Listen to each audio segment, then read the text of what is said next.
Hello, everyone. I'm Chris Adams. I'm the president of Balancing Act, and we are really delighted to have this opportunity to speak with so many cities and counties throughout the Bay Area to provide a tool and hopefully some real value in terms of productively working through your housing element. This is an opportunity that's being brought to you through the Association of Bay Area Governments.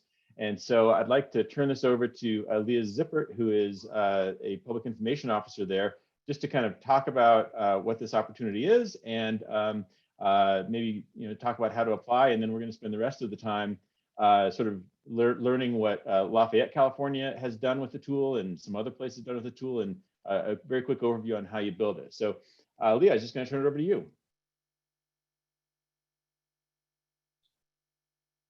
Are you there? I don't know if you want to show my face. I'm there. Oh, I think, is your camera not on? Let me see. It says that you have stopped it. Not that it matters. Sorry, no, let's, there, I think I can do it now. Okay. There, sorry. There we are. Just a quick greeting. Hi, I'm Leah Zippert. I'm a Senior Public Information Officer at ABAG MTC. We are very pleased to be able to offer 25 licenses of this really innovative Balancing Act tool to assist you all in providing public engagement with your residents.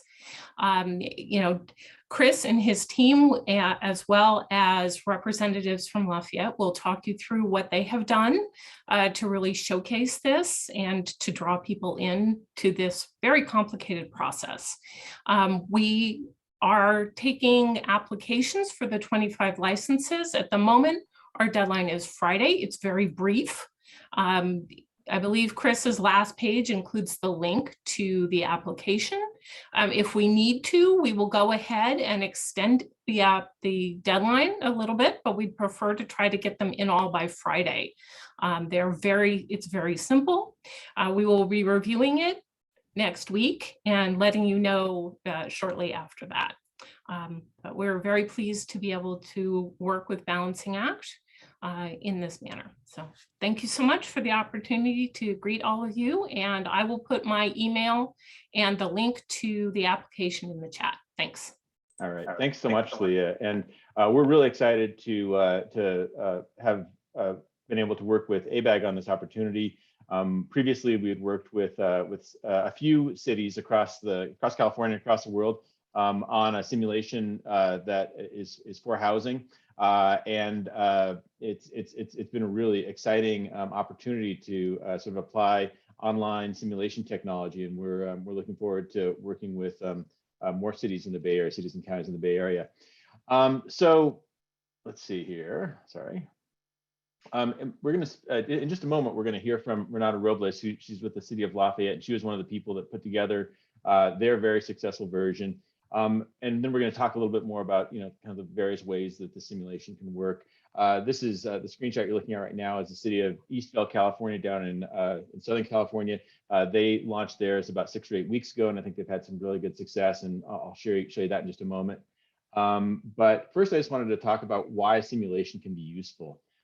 We were first approached by Elk Grove, California, when they were doing their housing element, to adapt a tool that we've been using now for about 6 years with local governments that's geared towards doing public engagement on the budget. And at first I thought maybe it was not going to go very far because I didn't really see the application. And then when we started working with the city of Elk Grove, it became really clear that that some of the same constraints that we try to convey in doing a simulation of a budget are very applicable to what California cities and counties are doing right now with RENA. And so, essentially, I'm just going to hit a couple of these bullet points that what the simulation can do is it can help you frame up a conversation, a structured fact-based conversation that take into account the reality of what you all are trying to deal with this RENA. And we've just read and heard over and over again that this is a very difficult challenge this year.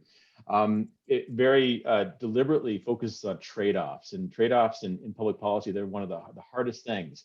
There is no one single right answer. And what this does is it allows residents to put themselves in your shoes and to sort of work within the constraints and the context and look at consequences and then make some choices and provide you some helpful input, not just on a piece of the plan, but actually on the whole plan. We think that it's a way to transform public input from complaints to constructive problem solving, and we've got some good evidence of that. and then to really change the focus from just looking at a parcel or something that might happen very close to where you're located, and really focusing on the entire jurisdiction and trying to come up with a plan. And then ultimately, this is one of the main benefits I think of using a simulation-based approach, is it can really help to improve the decision-making environment. And so we've seen this over and over again.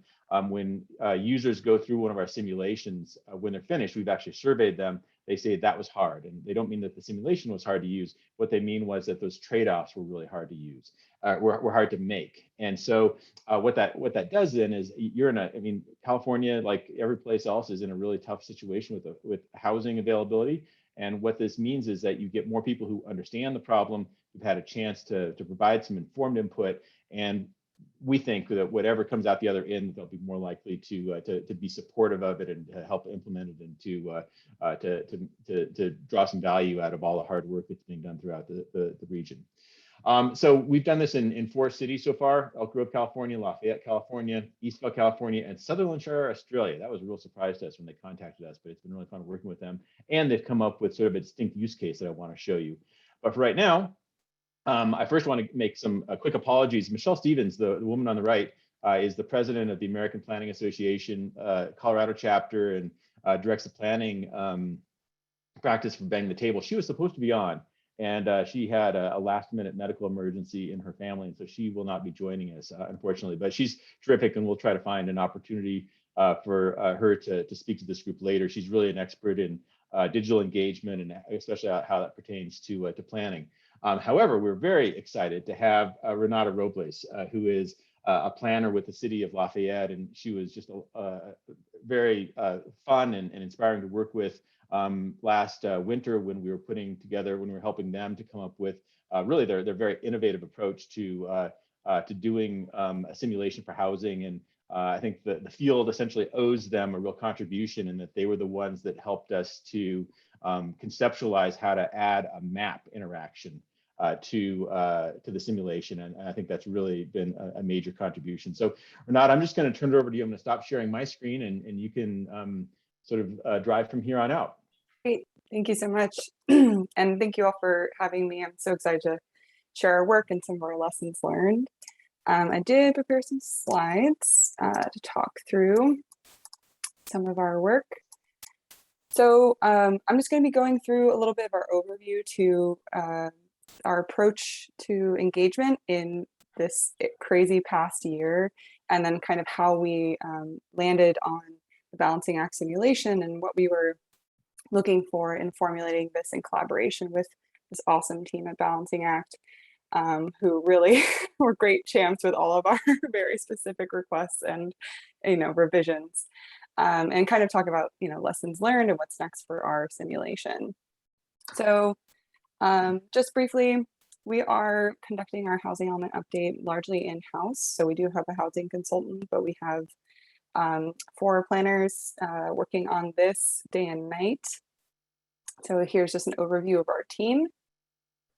And we technically started talking about this in early 2020, and finally got around to establishing our engagement strategy last October. So it's been almost a year now that we've been doing boots on the ground engagement, kind of implementing this strategy in the real world.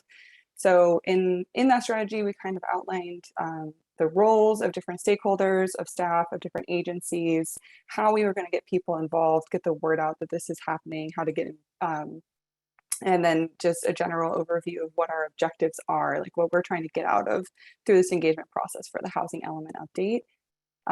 And we did also outline participation expectations for the public. So if you're engaging in this process, we need you to come with an open mind. We need you to be willing to participate and willing to bring others into the process. And Michelle was going to talk about the IAP2 methodology, which is kind of this, if you're interested in that, it's more of a methodology for public engagement, but we kind of condensed it to these 4 stages of our process to inform the public of what's going on, what we're facing, reviewing what's been done. So we have an existing housing element we're updating. So what's in there that we want to keep, what could be made more current, and consulting the public to gather new information and data to incorporate into the housing element, and then the synthesizing phase where we're trying to draft the new house or updated housing element and bring together all of these different pieces into a cohesive document that we can stand by for the next 8 years and make it achievable and feasible. So our objectives included to get a broad range of people involved, make sure folks knew where they could plug in and how, or when and how, and then also understand what those core values are that are underlying housing needs and in the city, while also keeping it within the existing character of Lafayette. So one of our first steps in the process was to form an advisory committee.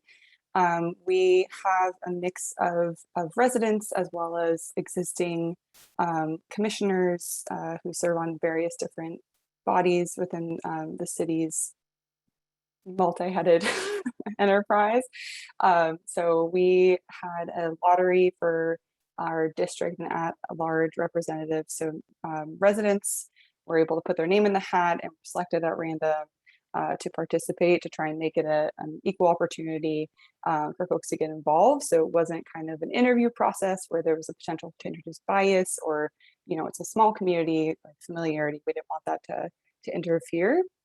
And then we wanted to make sure the views of these different commissions and committees were included in the process. So we have representatives from our Parks, Trails, and Recreation Commission, our Transportation and Circulation Commission, and so on and so forth. And we also have liaisons from City Council and the Planning Commission. So those are going to be the ultimate decision-making bodies. So we wanted to make sure that they could help course correct in the process, provide any insight, but then also report back to their bodies. And so nothing came as a surprise once we get to the end. And this entity of 13 awesome, amazing volunteers has been operating entirely online through this. So all of our meetings are online, all of our workshops, which I'll speak to a little bit later, have all been online. So that's definitely been a challenge, but they have really risen to the occasion and are super flexible in our approaches. So this is just an overview, a framing of how we are approaching our public process. We feel we want to understand and prioritize that public input, not just from residents, not just from property owners, but everyone who's considered a stakeholder in the community. And so it may not be people who live here, it may be people who visit for certain events and come for the cultural aspect and experience of being in Lafayette. We think their opinion matters as much as property owners, renters, business owners. So serving as intermediary, we have the General Plan Advisory Committee. So again, those are the community volunteers, residents who are taking in the information and then synthesizing it into recommendations for Planning Commission and City Council. And then of course we have the City Council, who are ultimately the policy makers. They're the final say in what goes forward. And of course throughout the whole process is city staff are facilitating this whole endeavor. So this is just an overview of how we have been promoting our activities and the opportunities to get involved. So we've found a great success with doing direct mailings through EDDM, every door direct mailing. So we've sent postcards, we've sent brochures promoting our events. We also have a general plan update specific website, planlafayette.org.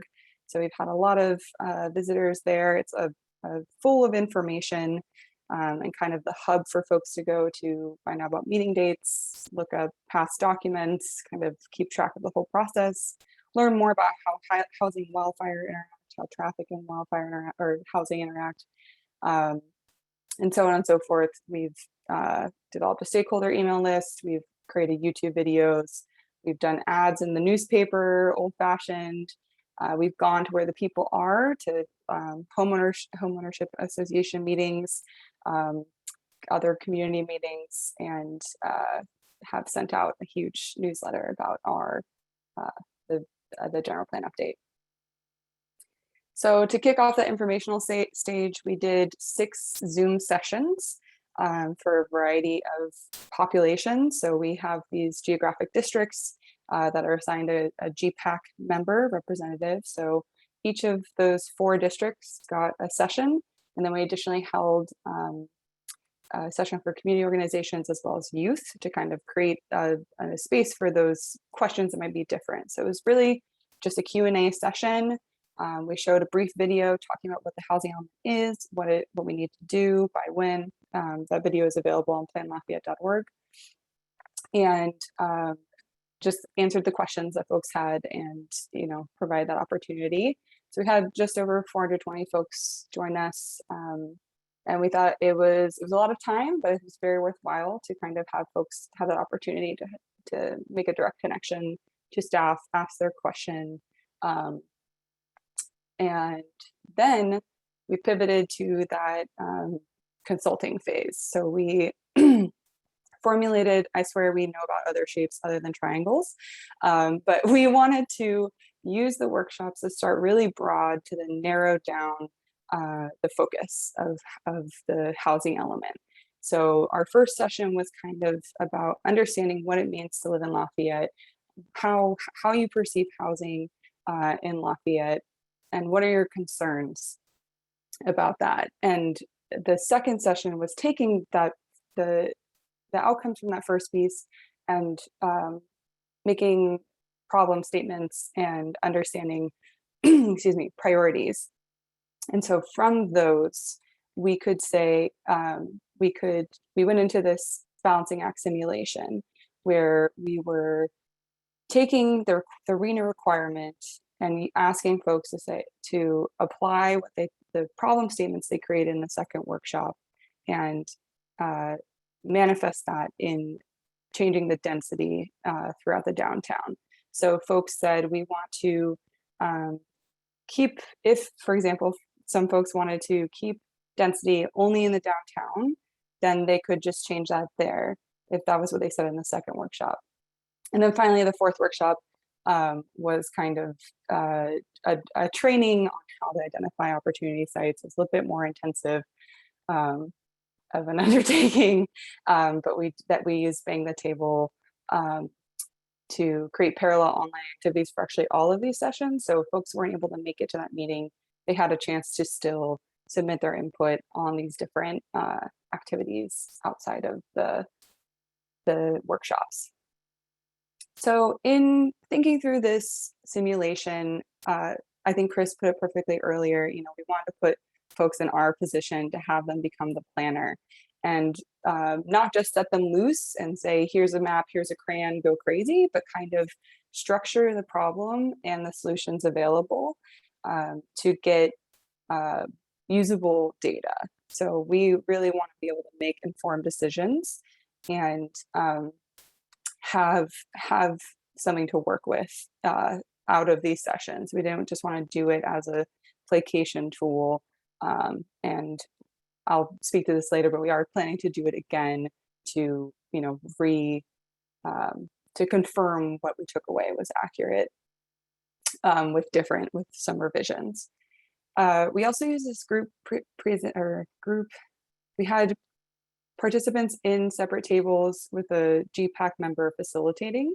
And so there was one simulation on the screen and the group had to negotiate how and where they would balance the RENA allocations across these different geographic areas.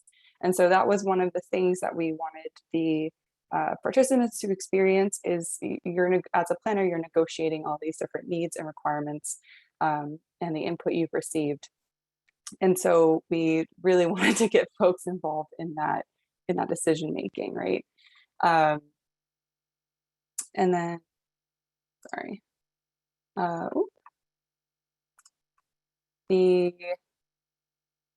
sorry, I can't quite see. So yeah, and then a key piece that brought up the map was we wanted to make sure there was visual feedback. So while the bar at the top was showing people's project, because the density allocations are context specific, we wanted to make sure folks could see where exactly they were making that change and what it might affect. And so that's where the map mapping tool came in, and not just showing, originally we had talked about having these geographic areas outlined, but Dan did an amazing job making it so the color could intensify as the density did, so folks could really understand how much the density is changing and kind of see that change. And then, yeah, so once folks understood the challenge at hand, I think they had a greater appreciation for the task of allocating our RENA numbers. Mhm. So this is just an overview. We held the session on Remo, which is like a conference platform, kind of like Zoom. It allows participants to jump tables. You can screen share with your table, but it's a little bit more transparent than a Zoom breakout room because you can see who else is in attendance, and you can still present just like in a Zoom meeting. So on the lower right, you can see, I just wanted to highlight some of the different outcomes from this session. So there was a huge range in where groups decided to allocate their densities. And it was really fascinating to see, how much over people got. One group went overboard and had 1,000 unit surplus, and others just barely scraped by with like a 0.05 unit extra. So it was very interesting to see, but we did also leave the activity up after the workshop for others to submit their housing plans. So from this session, we felt that it really did give the participants a hands-on experience in understanding what RENA is, how it's applied, and giving them a chance to say where they would prefer the housing.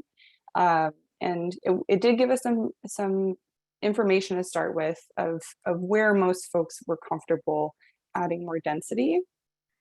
But we will be, one of the complaints that we heard, or some of the feedback we got rather, was that folks weren't clear about the underlying math of the simulation. So how the unit counts were calculated out. So staff had done an initial assessment of potential opportunity sites and the areas of those with some adjustments to account for, you can't build out the whole site. So the buildable areas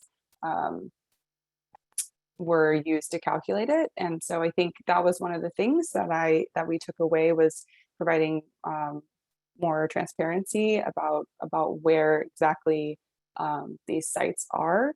And as we're still in the process of identifying opportunity sites and going through that, but as we refine that list, we plan to come back with a new simulation with the full opportunity site list, and hopefully show those parcel outlines so folks know exactly where they're talking about when they're talking about upzoning certain areas. So there are some lessons learned there, but definitely some positive outcomes. And I'll just add that we, in that brief bright moment when in-person events were happening, we did hold a workshop to recreate our 4 sessions. So participants went around and did analog versions of the stations, but we did also have the digital housing simulation available. And so we created a little analog version, less precise, but people had 25 dots and they had to use them all, put them somewhere on the map. So we still kind of captured a similar data set to what we got out of the balancing act simulation workshop. I just want to point, I forgot to update that image. I just want to point folks to, we have 2 websites, the main one being planlafayette.org, and then engagelafayette.org is our our Bang the Table website, where we've been hosting activities. Like we have a Q&A function, we have had multiple surveys, we've had forums on there, ideas walls, and Plan Lafayette is really the hub for everything. So we post our updates, we have pages for different elements, we have an ongoing huge table of meeting dates, So I recommend checking that out if you're at all interested in where we've been and where we're going. That's it from me. This is my contact information. If anyone has any other questions outside of this session, but I will stop talking now. Thanks. Thank you, Renata. That was fantastic. And so I know some people might already be having a little anxiety about being too far behind in terms of the public engagement portion of working on the housing element. And correct me if I'm wrong, but you guys were intentionally a little bit early, right? Because you had a complication with a BART site. Is that correct? Yeah, so we are one of the jurisdictions required to upzone our BART parking. So with that in mind, we did start a little earlier. So I don't mean to scare anybody with our timeline. Right. But And you guys have clearly done some fantastic work, but you're also by design a little bit ahead of the other jurisdictions in the Bay Area. So that's absolutely terrific. I want to invite people to ask questions in the chat. So Amy Flynn, who is actually a Bay Area resident who works with Balancing Act, will be monitoring that. And after we kind of go through the content, we'll have a time for those questions. But we definitely want to have a little bit of a conversation here if we can. We've got quite a few people on, which is fantastic.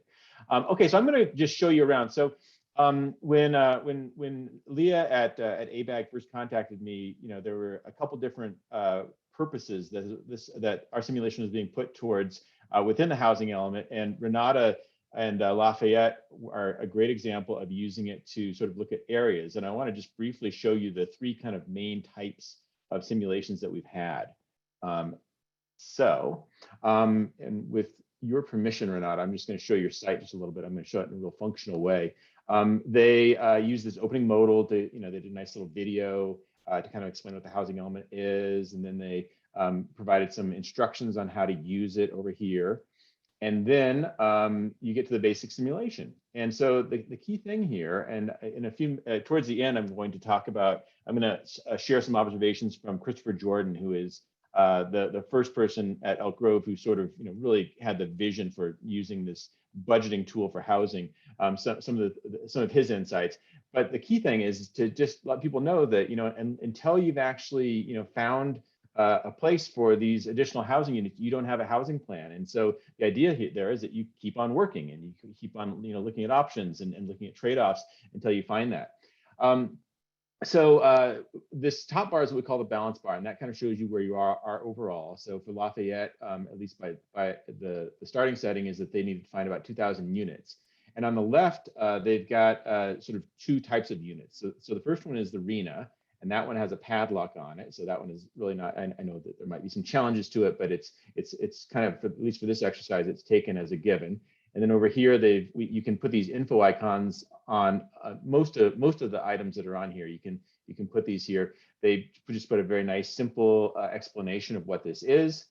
And then down here, they let people look at different options for the buffer. And so they have it set at 50%, but if somebody wants to look at a different starting point, they can. I'm going to take it back to 50%. But then the real hard part gets to looking at the density allocations. And as I said, Lafayette looked at areas and what density should be within areas. And in a second, I'm going to show you parcels, and I'm also going to show you types of housing. So the idea here is that you can go to one of these areas and you can click on it, and then it opens up an interaction point. And so this is area number 1, West End, and it starts out at 35 dwelling units per acre. And so the idea here is that you can increase that. You can increase it by 5, so you can go to 40 dwelling units per acre. And as you increase it, it adds to the number of housing units that this area is contributing. And it also up here reduces this number. And then this number, the area gets a little bit darker, just to give you some visual feedback. And as you go further and further, it just keeps on getting darker. And this whole connection, both the gradations of darkness and lightness, as well as just the connection of this interaction and the map, that was something that really came out of the really creative conversations and I think the desire to do something really helpful that the City of Lafayette staff had. So you can kind of look at all these, and as you click on it, it opens it up, and you can sort of see how it darkens. This is where the real payday is over here. It seems like in terms of finding them, this area number 9, and you can see how that moves the balance bar pretty quickly. And so as you get closer and closer, it still says you do not have a housing plan, but then once you get enough, it says you have a housing plan. And then at that point, users can go down and submit. So they're not able to submit until they've actually, sort of solved the public problem. And I'll give you some quotes from Christopher Jordan in a moment, but that was really sort of the key, was engaging people in solving the whole problem, as opposed to just being, hypercritical of one part of it or super supportive of another part. And then they also wanted to just demonstrate that, density does not have to be ugly. And so they found some photos that represented what some of these types of housing could look like. I want to quickly, I'm going to not spend too much time at Elk Grove, because even though they were the pioneers, the approach, I think, for looking at parcels has sort of progressed, and I can show you Eastvale, California, more on that. But I do, just because of the good work they did, I want to show you just a little bit of what they did. So they didn't have the map because we didn't have that feature at the time, but they divided things up by council districts. So they had 4 of those. They use our info icons pretty liberally to, give people a map and give people a visual of what is being discussed. But then when you open it up, you, instead of having areas where you're looking at focusing density, this is a little bit later in the process, they're actually looking at parcels. And so they say, well, here's site E15, and what if we were to rezone that? Well, that gives us 13 units, and so it moves things in the right direction. What about, the site C4? Well, that's bigger, so you get 184. It's the idea here is that you can go through and make some allocations, and hopefully, sort of come up closer and closer to getting, that required number. I think area 3 is the one that has a lot of the opportunity, and it does, and so you can get pretty close. But the idea, once again, is you can't submit until you have a housing plan. Let me show you quickly kind of the map-based version of that. This is Eastvale, California, in Southern California. Once again, they did a nice little video just kind of explaining what was going on. And this is really easy. I mean, one of the I guess I hesitate to even say this, but one of the benefits of the pandemic is that people have become fairly understanding of informal video. And so, a lot of our clients just sort of make these little videos, little explainer videos, and, don't fuss over it too much, but just kind of keep it easy. And this is a feature where you can drop a pin. I don't know a zip code in Eastvale, so I don't know how precisely it is, but this allows you to get a sense of where people are. They can just drop a pin without giving their address. They can just kind of tell you about where they live, which is really nice. And then on the back end, we'll give you a heat map. They wanted to put in a special explainer infographic up here that kind of explains what's going on. But then when you get down into simulation, it's very similar to what Lafayette did, but instead of having areas, it's got parcels. And this was part of what Eastvale wanted to convey, was we don't have that many parcels. And so you can click on these and take a look. I'll just go to area 1, and then it takes you down here. And instead of asking about density, it just says how many units should be on the site. And so they're starting out with 40, and they're letting you add to it. And so as you add to it, this goes up, and then this gets darker. But once again, the idea is the same. You've got the units on the left with the buffer and the RENA. And then down here, you can just look at the various ways of addressing this. And then they also put in some examples of what different types of density looks like. And then this one was, just completely unexpected. Sutherlandshire, Australia, I sort of describe it, especially the people in the Bay Area. It's kind of positioned a little bit like Sausalito is to Sydney. It's kind of opposite the Sydney Bay, and not very big, and really not very many parcels to develop. But they are experiencing some of the same problems that California is, and so they are using it just as Renata was saying. Lafayette, started by looking at areas and saying, where should we focus the density, and then later on, they're likely to come back and do something that's a little bit more parcel focused. The city of Sutherlandshire is actually taking, even another step back and saying, well, let's not even talk about where it's going to be. Let's just talk about type of housing. And so they are basically trying to find housing for 1,000 units. And so you can go over here and you can look at single family homes, and they describe what that is. And obviously they're very lovely, very nice homes.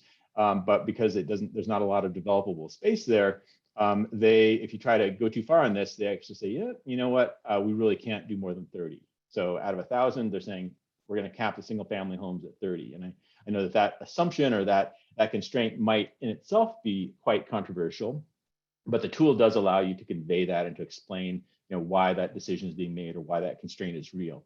And then you can go down here and you can look at, they call them villas and townhouses. And, basically it's places that have 3 or more dwellings on one lot.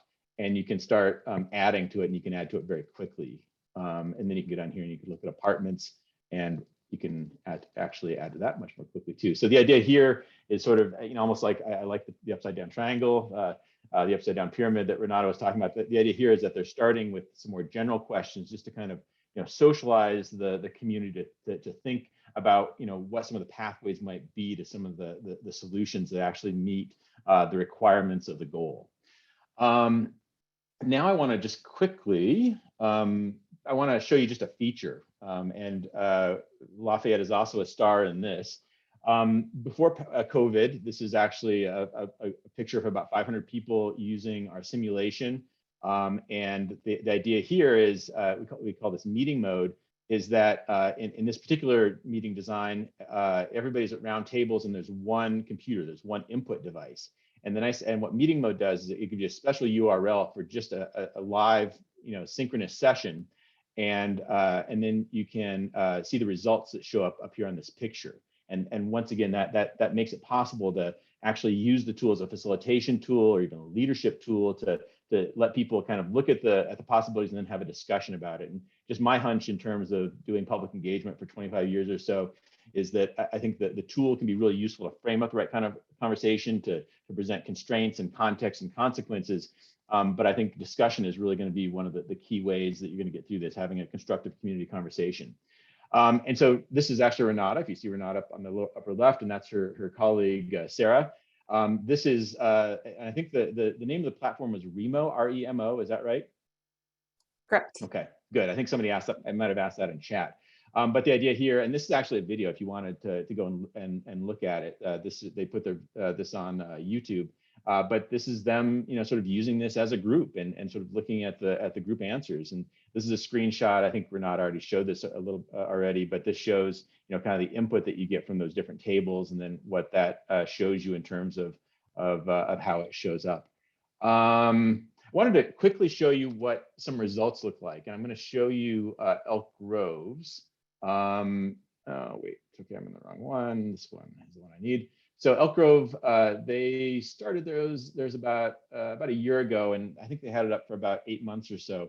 They had about 1,500 users, pretty good. This number is I think pretty astonishing. When you can get people to pay attention to one web page for 10 minutes, I think there's a lot of learning that can happen, and so that's actually a terrific number. And in this number 91, this is lower than we see from most of our simulations, like our budget simulations. And I think it's because it was just so hard, because you can only submit if you had a housing plan, and that was really by design. And what Elk Grove said, we want everybody to have an opportunity to learn. Everybody can have their input, but if we're going to privilege the input of those of you who actually solve the problem. I think that they found that to be a very wise decision. And so on the analytics, we kind of break out, this number separately from this number. So the 91 people here, they're represented down here in this yellow bar.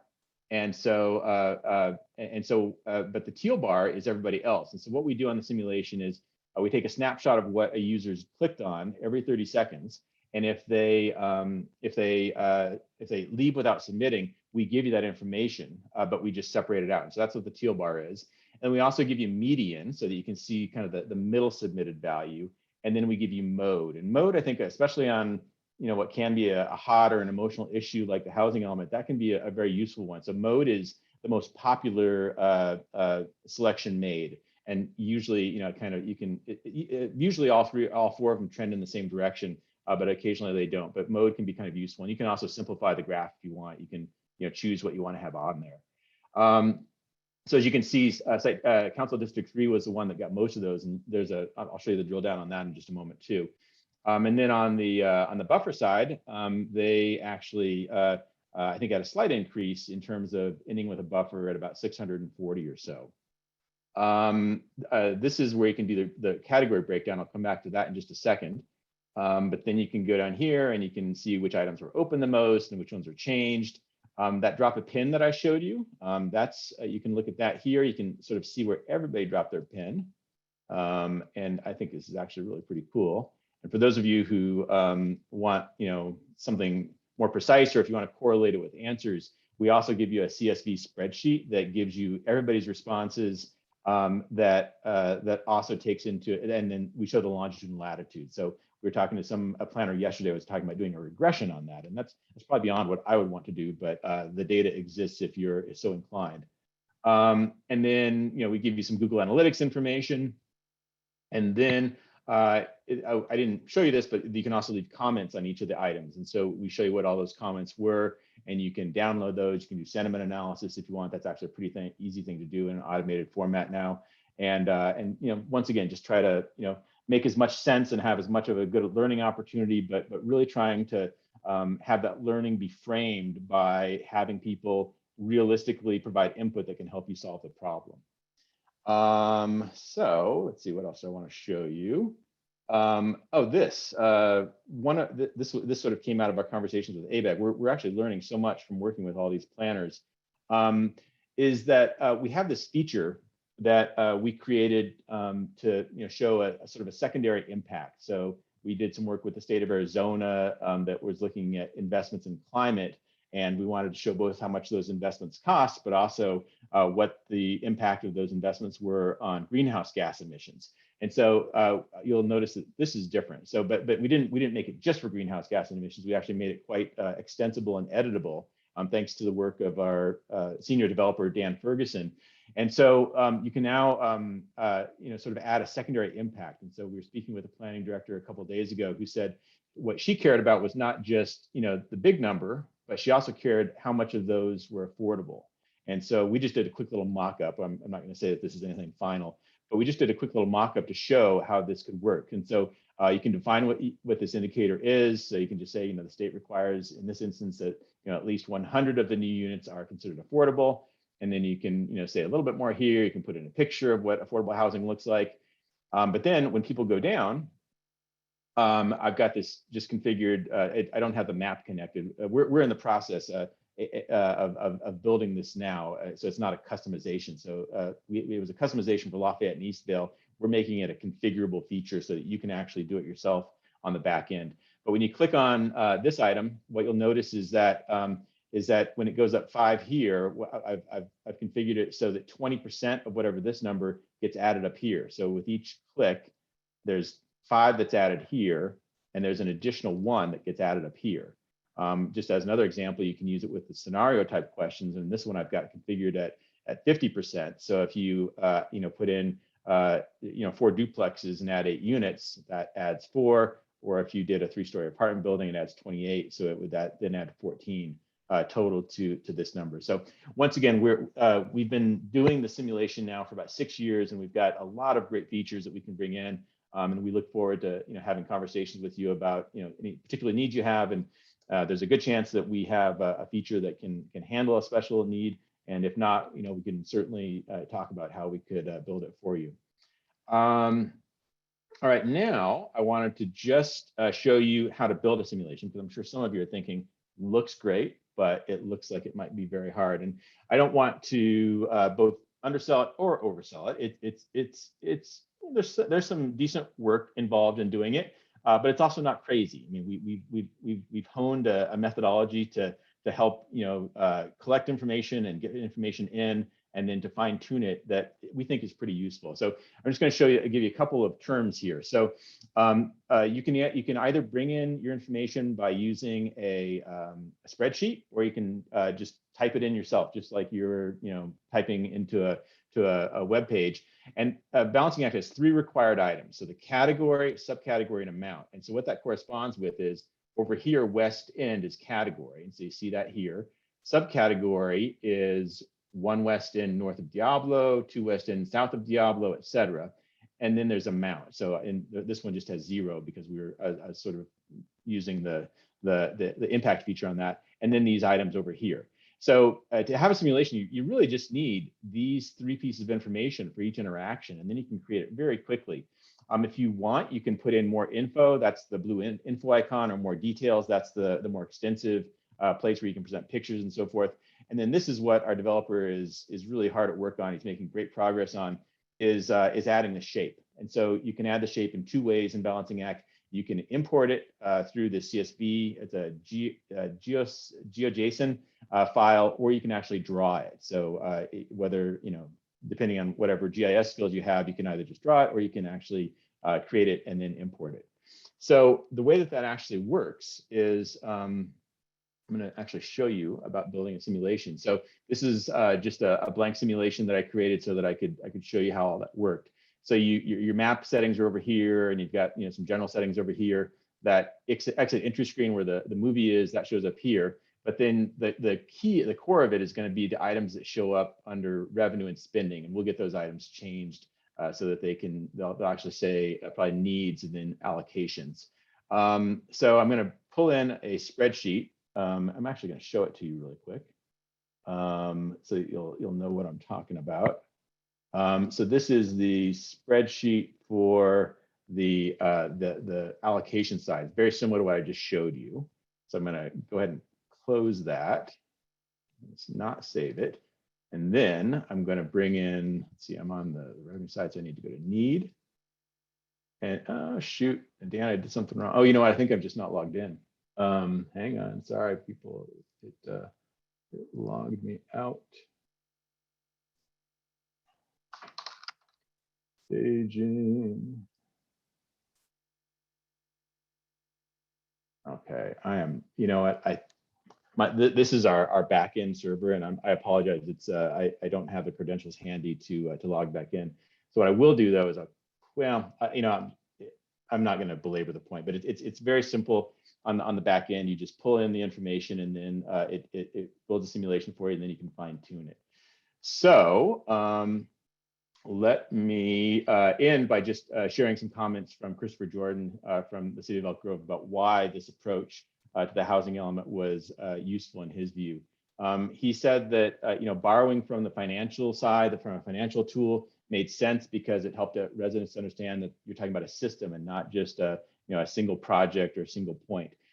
He was very clear to say that residents were perfectly free to be against a site, but the constraint was that they couldn't only be against it. That if they wanted to have their opinion fully counted, that they had to actually help solve the problem and show how they would solve the problem. He said that the biggest complaint was that the simulation was set up so that you could not set an incomplete plan, but he actually stood by that because he wanted input that took into account the various constraints that you had to work on.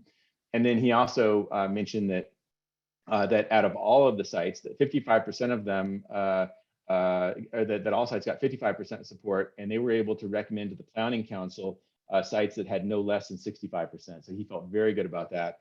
And then his overall take, I think he said he's a veteran of about 6 or 8 housing elements in California. He said it was the easiest housing element process that he's ever done.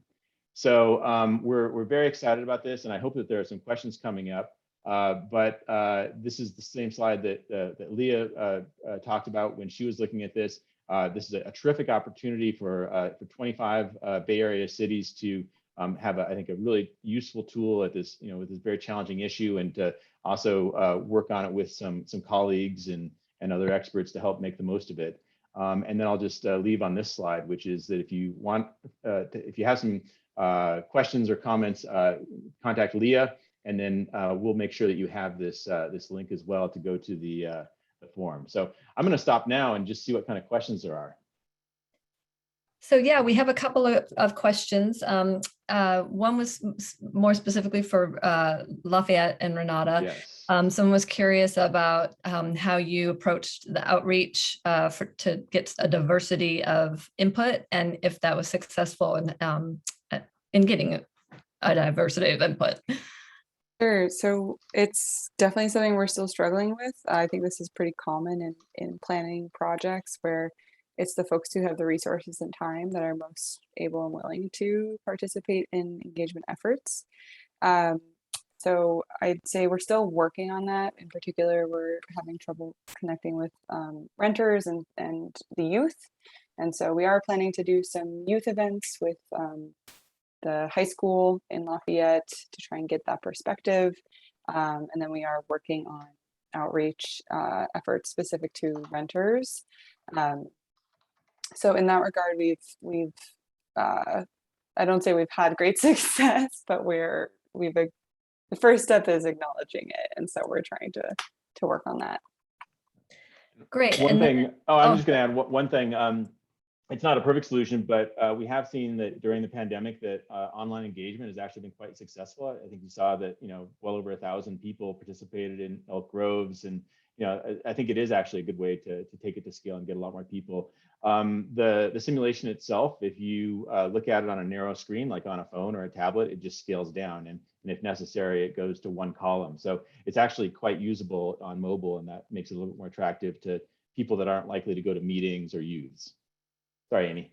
Oh, so this question kind of got answered by Renata going through hers, but did the simulation include preset height limits and parking ratios, or were the participants allowed to customize these? And I guess I would say that, direct that to Chris too, and maybe say, could that be something that it could do? Renata, go ahead.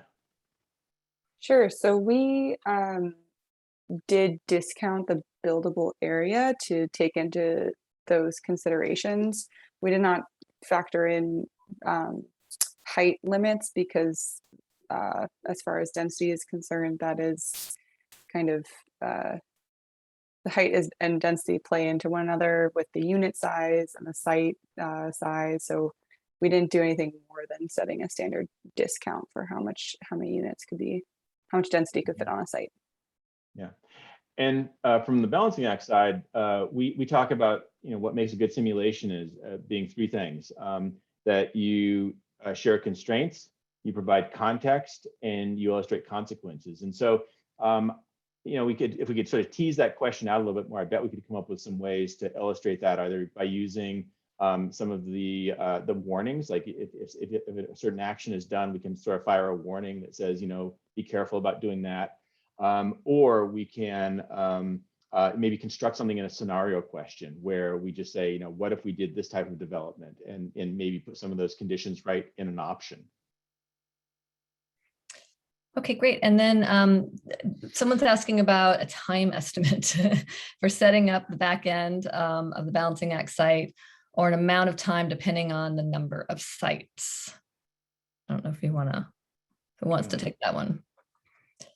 Renata, do you want to go ahead and, realizing you were the first ones through, so it gets faster and easier as things change, and the technology is a lot different than what you used 6 months ago. Right. Yeah. I think if we hadn't been building out kind of a custom, interface, I think it would have only been a couple hours. So I think the hardest part is knowing what you are trying to get out of it, how to structure the questions.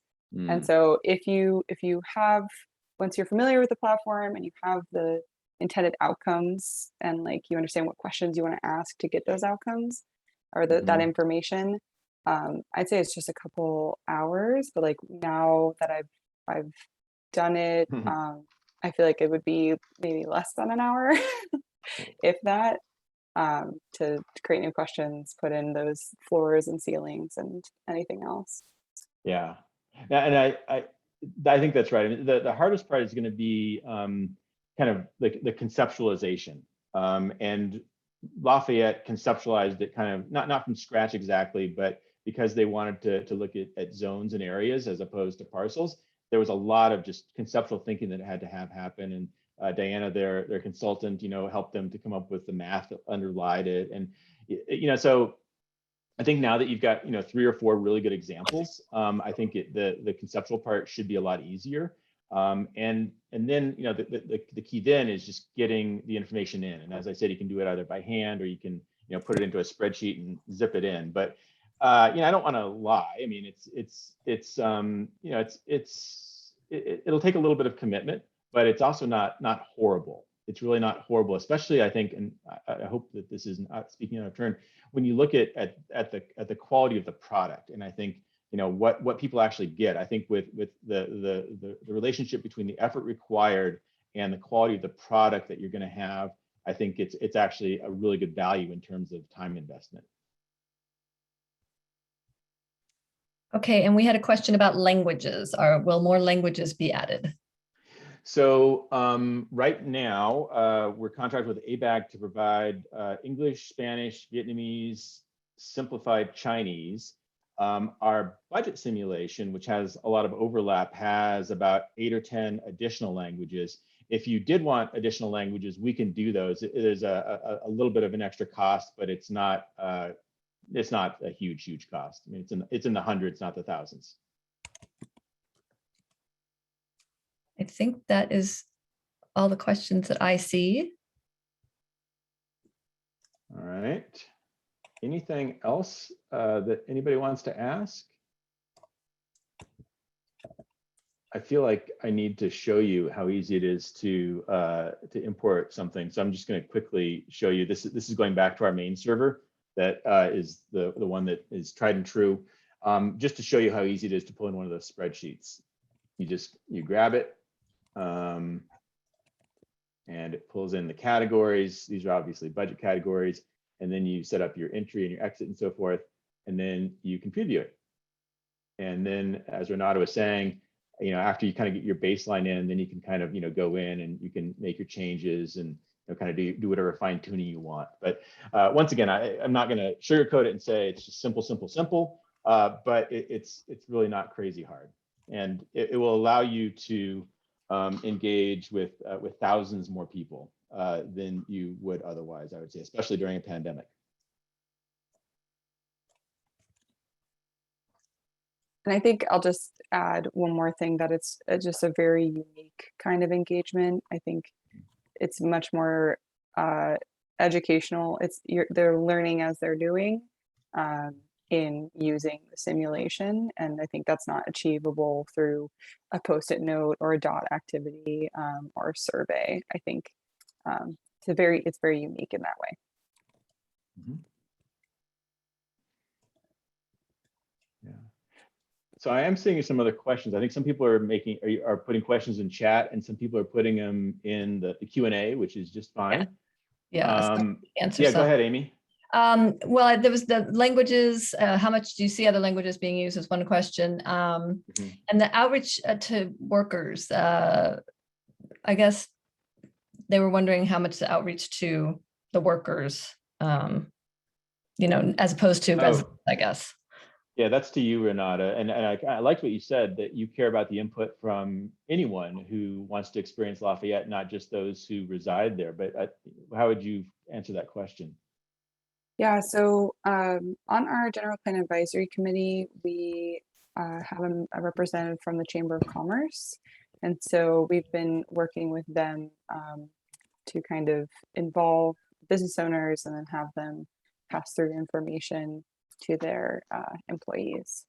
That's been the main avenue to get folks who work there but not live there. But it definitely is another one of those challenging populations to get involved. Yeah. And I see another question about how many hits and responses in other languages. And I would say that the response in languages other than English has been a lot smaller, but there's been one exception. There was a large city in Texas that where a lot of the publicizing and the outreach was done not by the city, but done by some community groups, and they actually got a very large response in Spanish. So I think that's sort of a question, and maybe a question that this cohort, once they're identified by ABAG, could help address, is what are some strategies for reaching out to other places? And there are some good strategies. I think technology just provides yet another avenue to do that. But it's a real challenge. But I think that it's one that we can certainly make a good dent on. Great. And then just a question on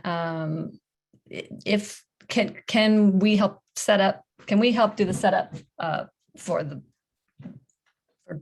different locations, depending on who gets? Sure.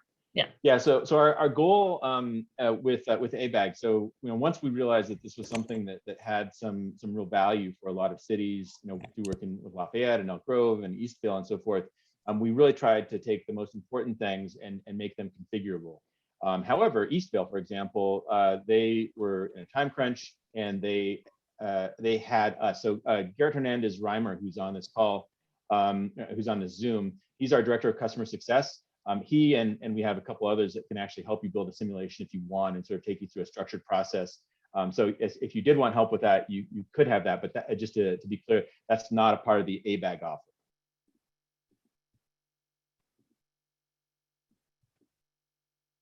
I think we are getting caught up. All right. Well, good. Well, this has been a lot of fun. I hope that the application is really not very hard at all, and it asks some interesting questions about how you intend to use it and so forth. So I'm really looking forward to seeing that, and you know, with working with as many of you as possible. I don't know, Renata, any last words?